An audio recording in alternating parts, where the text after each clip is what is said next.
Welcome to WagerTalk TV. I am Kelly Stewart, joined by Ralph Michaels and Marco D'Angelo.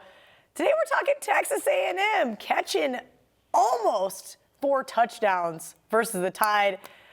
Okay, we know I try to make a case for the Dogs. I want that plus money. I don't think A&M is going to win this game.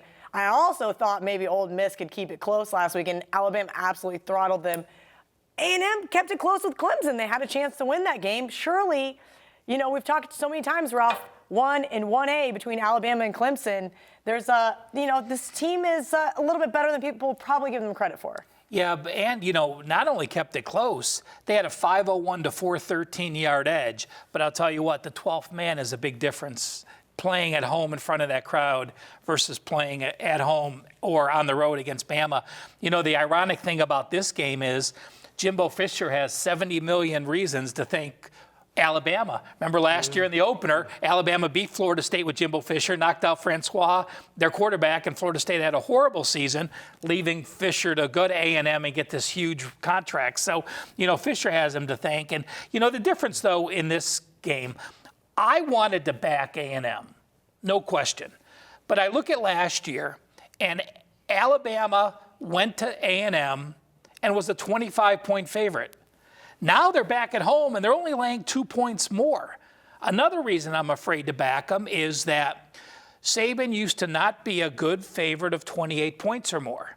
He didn't care about the second half. He put his backups in, and as long as they weren't challenged, he was happy. Well, what's happened this year, Tua starts, and Tua has had 20 drives.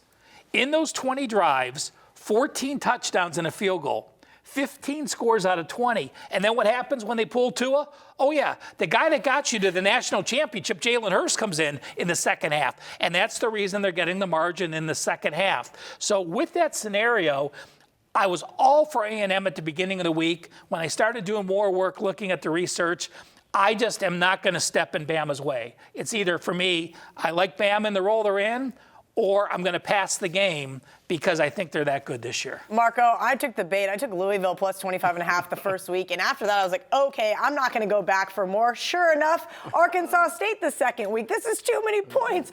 Me too. Sure enough, last week I'm sitting at the bar with my friends. I'm having a great morning. And I'm like, you know what? I'm going to bet TCU. I'm going to go ahead and bet Ole Miss while I'm at it.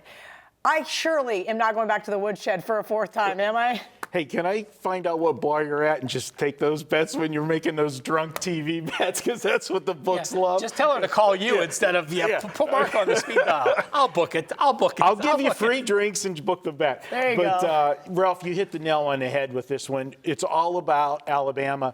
First of all, they've rushed for over 200 yards in every football game so far this year. So what's that mean? Well, whenever you're trying to protect the lead, just milk the clock, you're doing what you do well.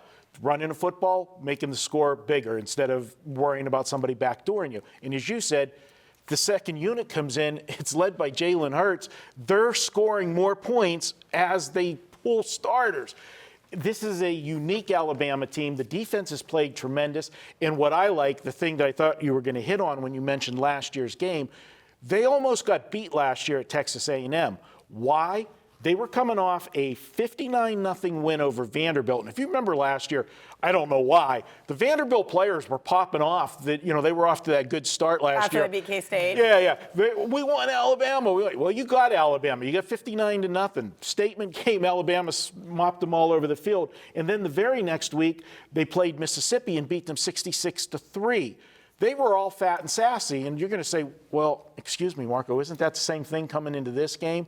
It is exactly the same thing. And all Saban has to do is roll the tape from last year. This is what happens when you don't take a team seriously. Alabama rolls. Yeah, the concern about Bama for me, and I was with you, I thought Louisville, I thought Arkansas State. The difference was Bama was without their top 6 DBs going into this year. 5 of their DBs from last year are NFL rosters. 3 on the starting roster, 2 on the practice squad. You lose 5 NFL DBs, and yet you can still play this type of defense.